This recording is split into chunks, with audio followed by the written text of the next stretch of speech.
চরুলমণিতে গৃহবধূ মৈত্রী ওরাও হত্যাকাণ্ডে অভিযুক্ত রঞ্জিত ওরাওয়ের ৮ বছর ২ মাস ১৯ দিনের জেল।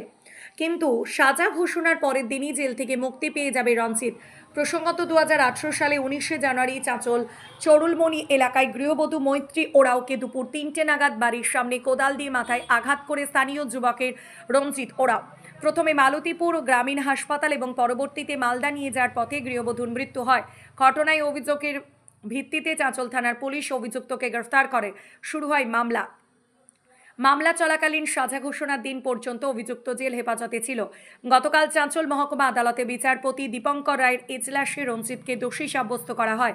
আইপিসি ৩০৪ পার্ট 2-তে এদিন ছিল সাজা ঘোষণা। তার আগে বিচারক অভিযুক্তকে কিছু সওয়াল করেন। সরকার পক্ষের আইনজীবীরা ধারা অনুযায়ী সর্বোচ্চ শাস্তির আবেদন করেন। বিচারক ৮ বছর ২ মাস ১৯ দিন জেলের সাজা ঘোষণা করেন। যেহেতু মামলা চলাকালীন ৮ বছর ২ মাস ১৯ দিন জেলে ছিলেন, তাই কাল থেকে তার জেল মুক্তি। আমাদের চাঁচল কোর্টের মহামান্য আদালত শ্রী জয়শঙ্কর রায় মহাশয় রঞ্জিত ওরাওকে এজলাসে নিয়ে এসে তাকে কিছু জিজ্ঞাসাবাদ করেন এবং করার পরে আমাদের দুই পক্ষের শুনানি হয়।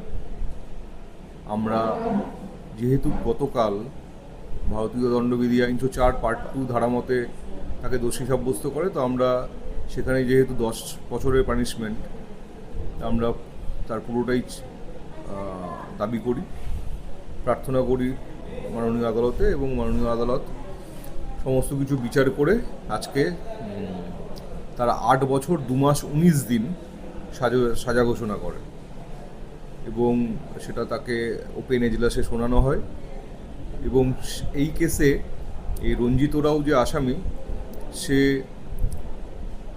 কেস শেষ শুরুর সাথে সাথেই অ্যারেস্ট হয়েছিল এবং সে এই পুরো সময়টাই জেলের মধ্যেই ছিল।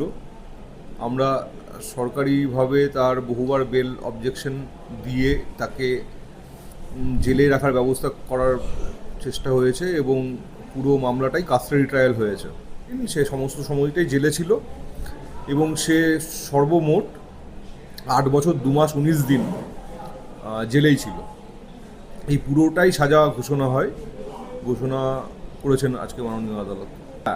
যেহেতু সে ৮ বছর ২ মাস ১৯ দিন পুরোটাই সে জেলে ছিল এবং মাননীয় আদালত তার সাজাটা এইটাই নির্ধারণ করেছেন, সেই কারণের জন্য সেটাই থেকে আজকে অথবা আগামীকাল জেল থেকে মুক্তি পাবে। পুলিশ এই তদন্ত অত্যন্ত নিপুণভাবে করেছে এবং পুলিশ প্রশাসনকে আমরা ধন্যবাদ জানাই।